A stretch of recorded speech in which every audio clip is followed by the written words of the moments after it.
Frankie is nearly 4 years old. A year ago, as he was non-verbal, he was referred for an assessment of need to the HSE on 3rd of February last year. On the 4th of February, he got a letter saying that his assessment would be on or before the 4th of May. His parents rang the HSE at the end of May, because he still hadn't got his assessment, and were told that it would be 2 years before he got an assessment.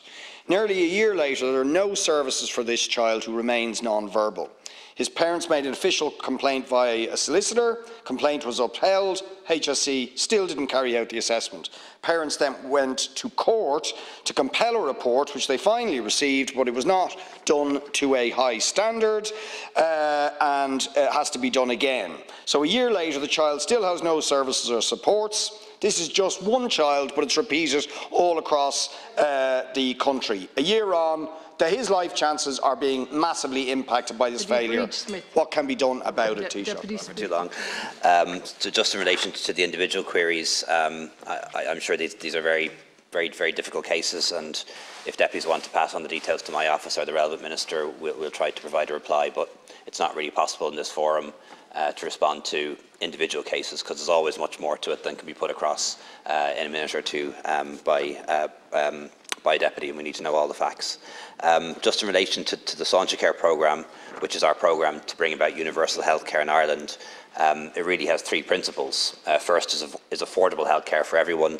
Second is good patient outcomes. And the third is timely access, making a lot of progress around making health care more affordable. I mentioned some examples in my reply earlier.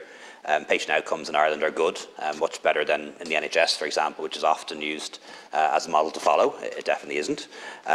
Where we're not doing well is on timely access, and that's where we need to make a lot of progress, or a lot more progress in the next year or so. In terms of Sauncha Care, it has the support and oversight of the Department of the Taoiseach, and that's being enhanced at the moment. When it comes to the Sauncha Care programme, there's now a report every 2 months to me as chairman of the Health Committee, or the Cabinet Committee on Health, and also one of my advisors and one of my officials now sits on the Sauncha Care Delivery Board. In terms of community care, which was raised by deputies, we're working very closely with Minister Butler on this. The problem that we would have had 5 or 10 years ago was that we had the staff but not the money. It's now the reverse. We have the money but not the staff, in large part due to full employment. And we are working on means to increase the number of people who we can get working in home care and in community services, and that includes increased pay, increased terms and conditions, the payment of the living wage, the payment of people during the travelling time as they travel from client to client, and also 1,000 new work permits to bring care staff into the state. On Macroom, don't have any information on that, but we'll take it up with the deputy and come back to him with a reply once I have one. On the assessments of needs, I think I have to say, talking to professionals in the area in particular, the assessment of need process has become a real difficulty. I think when the right to an assessment of need was introduced by the Oireachtas, it was done for all the right reasons, but it has now become a barrier because children can't get the therapies they need until they've had their assessment of need completed. And a full assessment of need takes, I'm told, 20 or 30 hours.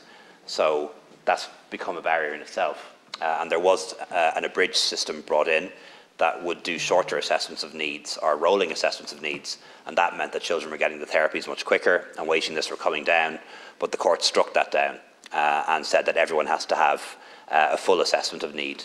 And that's created an enormous problem, unfortunately. I think we need to look at that and revisit it and see how best we can sort it out, because it shouldn't be the case that someone who clearly needs speech and language therapy and a 1 hour assessment can determine that, can't get it until they've gone through a 20 or 30 hour full assessment. And it is an example of how rights-based legislation can backfire. An honest attempt to give people a right has now put us in a situation where that right has become a barrier to the treatment they need. Just in relation to the 900,000 people on hospital waiting lists, that is true, but it's not the full truth. A lot of those people are waiting a few weeks, maybe 6-10 weeks. It also includes people waiting annual checks, and you can wait up to a year for an annual check. In fact, you have to wait at least a year for an annual check. It includes duplicates. It includes people who have been treated already and people who are suspended from waiting lists for various different reasons. In the Sauncha Care programme, we agreed good criteria around waiting lists, and that was that nobody should have to wait more than 10 weeks to see a specialist and no more than 12 weeks for a procedure that they need.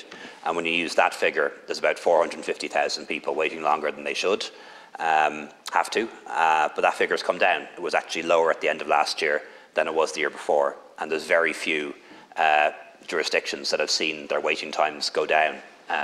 Ours has, and we have a target to bring it down further this year, and it's great to see some progress on that. Far too high, far too long, but one of the very few countries that is seeing its waiting times fall, and that's N22 versus N21, and it'll fall again this year. And we're doing it both through expanding public capacity and also by using the NTPF as a source of additional capacity. On recruitment, everyone knows that recruitment in the health service is an enormous challenge. We've full employment, we've enormous international competition. Canada, America, Australia, New Zealand, they're short too. That's why they're bringing in staff from abroad, including from Ireland. And also the housing crisis doesn't help. But I do think it's important that we put into a factual context. Since this government came to office, we've hired an extra 7,000 nurses, midwives, doctors, dentists. We've never had more GPs with HSE contracts. We've never had more nurses working in our public health service. We've never had more consultants working in our public health service. That, of course, is against the backdrop of a rising population and increasing medical need. But we shouldn't give in to this false narrative, which would have people believe that we have fewer nurses and fewer doctors because they're all leaving. The facts are otherwise. There are people coming and going, and in the round, we've never had more staff in our health service, and the numbers are increasing every day. And we have an extra 6,000 that we're going to hire this year. Just in reimbursement, just to say, met with the HSE CEO, the new one, for the first time yesterday. We did discuss reimbursement. The deputy was on my mind at the time, and he did say to me that only in the past couple of weeks they've approved a huge number of additional medicines, new molecules and new indications. But we agreed that we'd make it a specific item for discussion at the next subcommittee meeting or the one after, because we do acknowledge that we need to speed up the reimbursement process for medicines in Ireland. But one thing that was said back to me, and I think it's a fair point, we always hear about the ones that are approved abroad but not in Ireland. We rarely hear about the ones that are approved in Ireland and not abroad, and I think that was a fair point that was made too.